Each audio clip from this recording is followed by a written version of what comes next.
Welcome to 104.3 The Capital's The Advocates, Empowering Voices.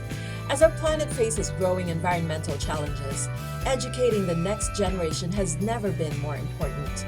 Our guest today, Ms. Lalaine Manawag Danao, Executive Director of Tales, Trees, and Seas.org, is deeply committed to spreading animal welfare awareness and teaching compassion for animals, especially with children.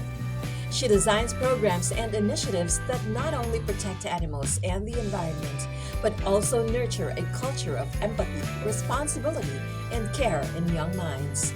I'm your host, Rochelle Rubio, and this is The Advocates.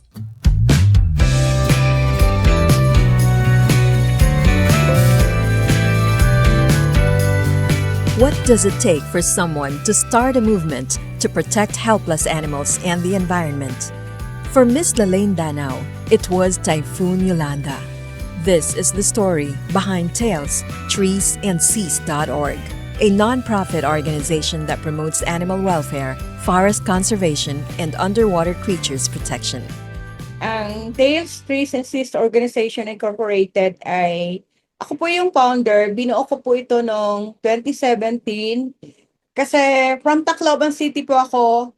After ng Yolanda, parang na-trauma ako kaya sabi ko, dapat may gawin ako, may gawin kami para mapaghandaan kung ano man yung mga kalamidad na maaring mangyari at kahit papaano may magawa kami. O ang dami kong nung pumunta ko ng Tacloban that time after 3 days noon kasi kinuha ko yung parents ko nasa airport, nasa taas pa lang kami ng eroplano, nakita ko talagang manlulumo ka sa sitwasyon. Pagbaba mo ng airport, maamoy mo na yung amoy ng mga patay. Tapos ang dami ding hayop na dinaanan namin na talagang nagkalat sila.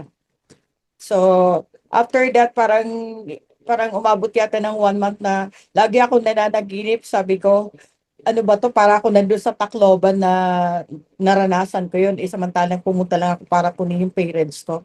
So may mga kaibigan po ako na nature lovers din, saka animal lovers. So nag-create kami ng group para nga dito, para po kahit papano ay may maitulong kami sa komunidad. Driven by her deep concern for animals, especially for stray dogs and cats, Ms. Lalaine and her team create initiatives related to responsible pet ownership and animal cruelty. Unlike other animal welfare advocates, Ms. Lalaine does not post her rescues or ask for donations from followers. She does it differently. She focuses more on information dissemination and training, collaborating with both government and private sectors. She organizes events such as Walk for Compassion, seminars and conferences that educate people about animal rights, environmental protection, and other related topics. Events that open people's eyes to these important issues. Yung sa animal welfare, yung concern namin, yung animal cruelty, tapos yung responsible pet ownership. Kasi paglabas mo lang ng bahay, makikita mo na ang dami nagkalat na mga pets na pinabayaan, abandoned. Sa barangay, problema po talaga yan. Kasi ang daming irresponsibleng pet owners ang akala nila, tama, pakainin lang. After that, okay na, itali, maulanan, maarawan. So, durog na durog yung puso ko kapag nakikita ko po na may mga hayop na nagsasuffer dahil may mga owners sila na irresponsable. At one point, Ms. Lalaine volunteered as a para-veterinary worker in their area. During her 3 years in that role, she actively promoted responsible pet ownership and referred several pet owners to barangay counseling. Nag-volunteer po ako dito sa barangay namin as para-veterinary worker, yung nagtuturok ng anti-rabies. So, ginawa ko po yun for 3 years. Hindi lang ako nagtuturok ng anti-rabies. Concern ko rin yung welfare ng mga hayop. Sinisita ko po dito yung mga pet owners na hindi nila alam kung paano i-handle yung kanilang mga pets. So, ang dami ko nga pong pinabarangay para i-educate sila. Marami tayong city ordinances na hindi na-implement. So, yun ang masakit kasi meron namang ordinances, kaya lang yung barangay mismo hindi nila ini-implement yan. Yan yung problem talaga. Ms. Lalaine pushes for real reform.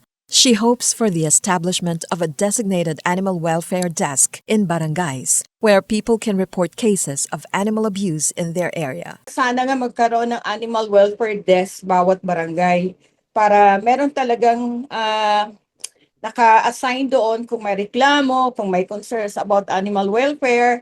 Kasi nung para veterinary worker po ako, ang dami pong nagsusumbong sa akin. So dinadala ko naman siya sa mga leaders ng barangay. Yun nga lang hanggang doon lang. So ako mismo ginagawan ko ng paraan. Minsan, tinatakot ko yung ibang pet owner. Sabi ko, meron tayong city ordinance, mamumultahan kayo pag ganito yung ginawa nyo. Sana nga po yung mga barangay leaders natin, medyo bigyan nila ng pansin yung animal welfare. Nagsisimula talaga yung problem sa barangay. Kung ang barangay po ay mahigpit, pagdating sa responsible pet ownership, maaring mabawasan po yung mga stray dogs na nagkalat. Kasi ang concern ko rin din po dyan, yung mga stray dogs, nagkukos sila ng rabies. Delikado din yung tao kapag nagkaroon ng rabies, maaaring ikamatay ito. So sana binibigyan ito ng pansin talaga ng ating mga barangay officials. Although she doesn't post about it, Miss Lalaine fosters her rescues in a vacant lot in front of her house. There, she cares for them until they are rehomed. Some survive, while others, despite all her efforts, cross the Rainbow Bridge. One time, may dinaanan kami yung asong nanginginig. Gusto ko siyang i-rescue kasi dito sa amin sa San Jose del Monte, meron kaming city veterinary hospital na libre siya yung check-up. So sabi ng anak ko, Mama, wag mong kukunin yan kasi baka distemper yan, mahahawa yung iba nating mga alaga. Actually, ma'am, nung pandemic, ang dami kong na-rescue na mga hayop na hindi ko talaga matanggihan. Buti na lang yung harap ng bahay namin, bakante, pinagamit sa akin. Doon ko sila nilalagay. Yung iba na-adapt, yung iba namatay kasi nga, syempre, stray dog sila, so may mga sakit na. Kaya sabi ko, kung walang irresponsibleng pet owner, wala sana mga stray dogs na pakalat-kalat at nagsasuffer sa kalsada. It's heart-wrenching that people are quick to adopt her rescues only if they are of an important breed, while the Aspins or Asong Pinoy are often overlooked with no interested adopters. Even the older dogs are passed over, with no one willing to give them a chance. Ang problem, pag ang dog ay matanda na, hindi mo na siya pwedeng ipa-adapt. Pero pag, kasi one time may Shih Tzu kaming na-rescue, pinag-agawan, gusto nila. Pero pag yung mga Aspin lang, ayaw nila. Kawawa pag ano lang, mga asong Pinoy. Why do we take our own Aspins and Puspins for granted, yet are quick to adopt or even buy imported breeds? Is this mindset deeply rooted in the colonial mentality embedded in our culture? Ang tawag pa nga nila ay asong gala. Lagi kong kino-correct. Sabi ko, hindi siya asong gala. Ang tawag na dyan ay asong Pinoy. Yan yung ating original natin yan na aso. One time may dalawang magkapatid malapit ng mag-midnight noon. Kumakatok sa gate. Paglabas ko may dala silang pusa. Pina-a-adapt sa akin kasi papatayin daw ng tatay nila. Sabi ko, alam kaya ng tatay nito yung sinasabi niya sa mga anak niya na papatayin niya yung pusa. Yung epekto ng salita ng ama doon sa mga anak. Buti na lang yung mga bata, alam nila na ako'y nag-aampon kaya dinala nila sa akin yung alaga nilang pusa. Yun nga ang masakit doon kasi imbis na turuan yung mga anak, nagbibigay pa sila ng hindi magandang halimbawa. Imagine yung papatayin na word, tapos marinig yun ng anak mo. Parang hindi mo ba naisip yun kung ano epekto nun sa utak ng anak mo? In the face of rampant animal cruelty across the country, there is an urgent and undeniable need to step up public education about the Animal Welfare Act of 1998 or Republic Act 8485 because laws mean little if people don't know they exist. Pag may nakita akong animal cruelty, hindi ako nagdadalawang isip. Sinisita ko kasi lagi kong sinasabi, may batas po tayo dyan, maaari kayong makulong. Yung iba talaga, natatakot naman sila pag alam nila na may batas. Tapos sabihin nila, ay may batas ba dyan? Sabi ko, opo, meron. Kaya kailangan po talaga siguro i-educate. Dapat ang barangay mismo, meron laging parang at least once a month na i-educate yung mga pet owners para sila mismo ang tutulong sa komunidad para mabawasan ang stray dogs at animal cruelty. Apart from advocating for animal welfare, Miss Lalaine and her team at TailsTreesAndSeas.org are also deeply involved in coastal cleanups and combating plastic pollution in our oceans. Through large-scale information campaigns and cleanup drives, they raise awareness about how our waste, especially plastics that take hundreds of years to decompose, ends up in the sea, wreaking havoc on marine life. Ano mangyayari kung puro na plastic yung nandoon sa ilalim ng dagat? Pati tayo na kumakain ng isda, maaring nakakain din natin yung mga kinain ng isda. Miss Lalaine writes stories that are easy for children to understand and brings them to life through animated series on YouTube. Designed for kids and their parents or guardians to watch together, these animations aim to instill in the younger generation a deep sense of responsibility for protecting the environment and caring for animals. Story yun nung magnanay na whale, may ano din yun, yung whale, baby whale, hindi siya nakinig sa mother niya, kaya binuksan niya yung bibig niya. So yun ang result na nalason siya, nalunok niya yung mga basura. Actually, yung mga kwento ko malungkot eh. Sabi ni Papa, bakit naman laging malungkot? Sabi ko para maramdaman nila kung ano yung kahihinatnan nung resulta ng gawa ng tao. She has written stories for their animated series Azul the Lonely Whale and Lolo Cassia, ang pinakamatandang puno ng akasya, as well as a book titled Derby, ang asong iniwan. These works are perfect for nurturing compassion in children toward animals and the environment. And they also offer a meaningful bonding experience for kids and their parents or guardians. Before, puro yan puno talaga. So nalungkot ako, sabi ko, nako, maubos na yung puno, kaya lumabas yung kwento na yan na ang iba dyan ay mahigit daang taon na nandiyan sila nakatayo dyan, tapos suddenly puputulin para makapagtayo ng isang mall. Sobra siyang minahal nung mga dati niyang pet owners, tapos nag-abroad na, iniwan sa kapitbahay. Hindi nila alam na yung kapitbahay hindi naman pala totoong pet lover. So ang nangyari diyan kay Derby, inabandon siya nung owner niya, nung pangalawa niyang owner. Pagala-gala siya sa kalsada kasi nga minahal siyang sobra, so na-shock talaga yung aso dun sa bagong sitwasyon niya. Hanggang sa may makilala siyang bata na yun ang nag-rescue sa kanya. Pero ang dami niyang, ma'am, ang dami niyang experience sa kalsada na yung binabato siya ng mga bata, muntik siyang masagasaan. When did Miss Lalaine start taking an interest in animals and the environment? And who was her major influence? Father ko kasi forester siya. Dati DNR official siya. Simula ng bata kami, lagi niyang kinikwento sa akin yung mga ibon na nakikita niya sa puno, yung mga kalaw, kung ano-ano. So doon nagsimula kung bakit ako nagkaroon ng concern sa nature, sa animals.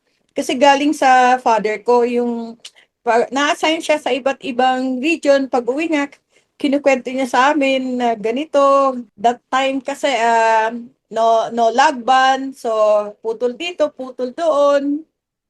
Kaya yan yung resulta.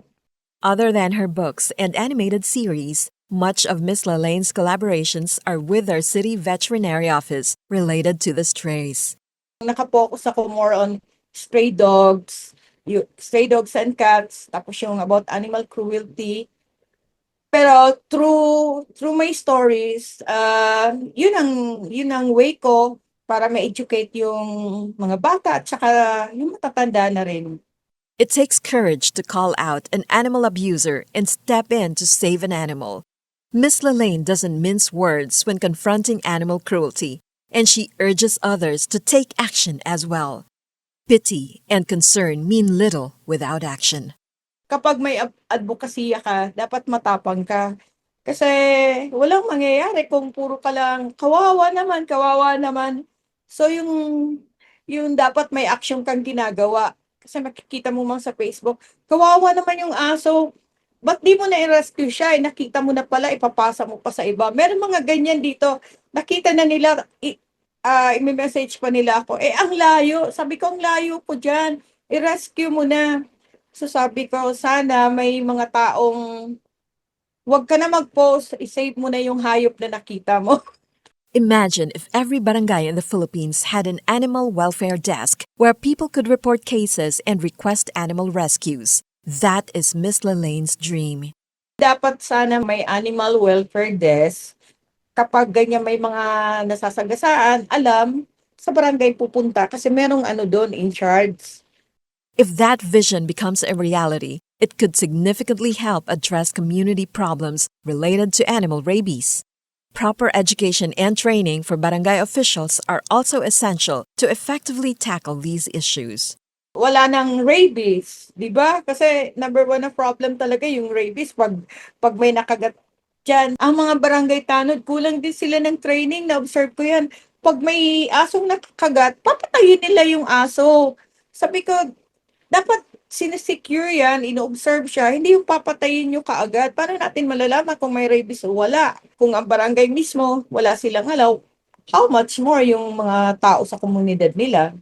There is still so much to be done to combat animal cruelty, despite the existence of laws addressing it. The problem lies in people being uninformed or in the laws themselves needing to be strengthened. Tayo yung inaasahan na tagapangalaga sa kanila, hindi yung ginagamit natin sila sa mga ano natin para kumita. Wala sa kanila 'yan. Kahit ano, sabihin mo may batas, ay wala naman 'yan. So 'yan ang problema. Dito lang sa barangay 'pag may mga animal cruelty, pagdating dun sa barangay, wala lang, natapos lang ng walang justice. True to her advocacy and deep love for animals, Miss Lalaine Danao also supports fellow rescuers and organizations beyond her own. She has even noticed that strays and animals in desperate need often find their way to her yard, as if they instinctively know who to turn to for help. Miss Lalaine is reminded of the fulfillment her work brings every time she sees one of her rescues restored to health, a far cry from the condition they were in when she first found them. May isang tuta, ang laki ng tiyan, ang laki ng mata, tapos wala ng balahibo. Dito siya pumunta sa akin, tapos nung pinagamot ko siya sa City Vet, kasi nga libre, aba, nung nag-transform siya from caterpillar to a beautiful butterfly, ang ganda-ganda niya talaga nung mag-transform na siya. Sabi ko, buti na lang nailigtas kita, kung hindi sayang ka. Ang ganda sa pakiramdam kapag nakita mo yung mga hayop na napulot mo na dating pangit, tapos bigla silang nagbago, biglang gumanda. For Miss Lalaine, teaching children compassion for animals is essential, and it is our responsibility to model how animals should be treated. This is what drives her to create books and animated content focused on these values. Ang message na gusto kong ipadala sa mga readers ay laging may second chance. At ang mga bata dapat magkaroon ng compassion sa hayop. Sila yung magse-save at sila yung mga magiging future leaders. Kapag ang mga bata ay lumaki na may compassion sa hayop, maaaring ang problema ay mabawasan. Hindi man totally mawala, ma'am, mababawasan na kasi nga na-educate na yung mga bata at naintindihan nila ang ibig sabihin ng malasakit sa mga hayop. Miss Lalaine organizes fundraising activities to support the publication of more advocacy books for children, such as Derby ang Asong Naiwan and Be a Hero. These books are distributed for free to children in public elementary schools. Nagpa-fundraise ako katatapos lang sa Lamesa Eco Park. Kasi nga ano ako ng more copies kasi pamimigay namin yan actually nag-start na akong mabigay kaya lang hindi pa gano'n siya karami. For free yan, ma'am, ha, advocacy book siya para nga i-educate yung mga bata through reading and storytelling. Gusto ko ang mga bata ay maturuan sila sa pamamagitan ng kwento, kung paano magkaroon ng compassion at awa sa mga hayop. So, yun nga ang wino-workout ko ngayon, ma'am. Nagpa-fundraise ako para makapag-print kami ng mas maraming copies na pwede namin ipamigay sa public elementary schools. On May 30, Miss Lelaine and her team at TalesTreesAndSeas.org invite everyone to the Animal Welfare Conference at the Bulacan Convention Center, 8 a.m. to 5 p.m.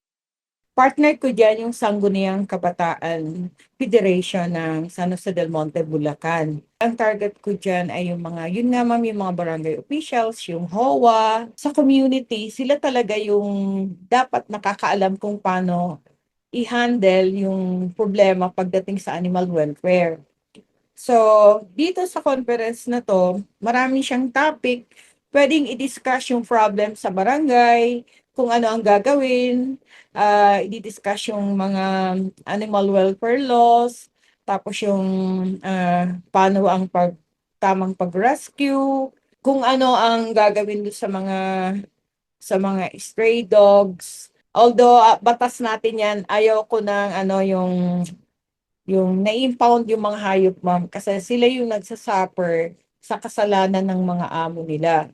Kapag ang barangay ay merong mga barangay ordinances na maayos, maaring maiwasan yung impounding ng mga animals at saka mababawasan din ang gastos ng gobyerno. Sa gamot lang na gagamitin pag-euthanize ng mga hayop, malaki ang budget diyan. So, kung ang mga barangay officials ay gagawa ng paraan para nga matutukan tong problema sa mga stray animals, malaking bagay po yan. Bitahan namin yung mga HOA officers and members at saka yung mga barangay officials, mga estudyante na sumali po kayo dito, marami po kayong matututunan galing sa mga experts. With all that she shared, Miss Lelaine leaves us with this important message. Sa mga animal lovers and advocates, tulungan niyo po kami na mapalaganap yung awareness pagdating sa animal welfare. Alam po natin na kahit may batas, marami pa rin mga animal cruelties na nagaganap. Please support kung anumang program na meron kami, kagaya nung nagkaroon kami ng Walk for Compassion. Yung kita po doon, galing sa event na yun ay gagamitin namin sa printing ng book na Derby the Abandoned Dog na ipamimigay sa public elementary schools to educate the children about compassion towards all animals and to become responsible pet owners. Kindness and compassion is a measure of our humanity. Is it enough to say we love animals but not protect them? We say we love the environment, but we pollute our oceans, rivers, and seas, even our own neighborhood. Isn't it time we take action to help shape our country's mindset about animal welfare and environmental conservation? We leave those questions for you to ponder. What can you do in your own little way?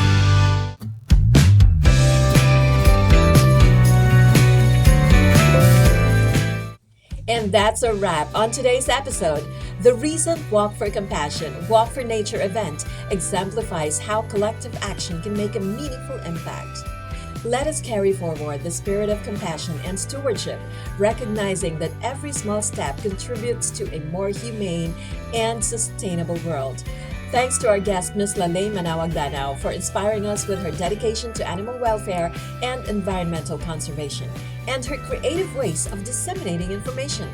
This is Rochelle Rubio. Until next time, let's continue to empower voices here on The Advocates.